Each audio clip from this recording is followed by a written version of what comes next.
రంగారెడ్డి జిల్లా సన్సిటీలో జ్వాలాయోగ లక్ష్మీ నరసింహస్వామి దేవాలయానికి భక్తులు పోటెత్తారు.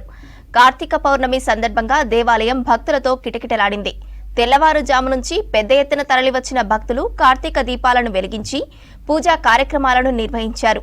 దేవాలయం ఆవరణలో సామూహిక సత్యనారాయణ స్వామి వ్రతాలను నిర్వహించారు.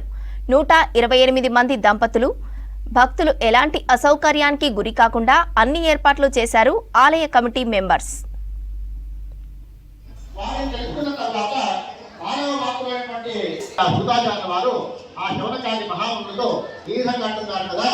ఏ బ్రాహ్మణోత్తములారా ఋషిపుంగవులారా ఏ శివకారి మహాములారా మీరు అడిగిన ప్రశ్న జీవితంలో ముందుకు సాగుతున్నారు.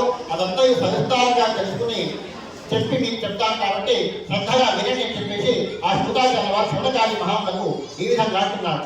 పూర్వము కాశీనగరంలో కూడా ఎందుకు ఇటువంటి దుర్భరమైన జీవితాన్ని అనుభవిస్తున్నాము అని అంటే, నేను స్వామి నేను వ్యక్తి గరిపుడును విధానాలనే తిరుగుతున్నాను, ఎంత కష్టపడి పుట్ట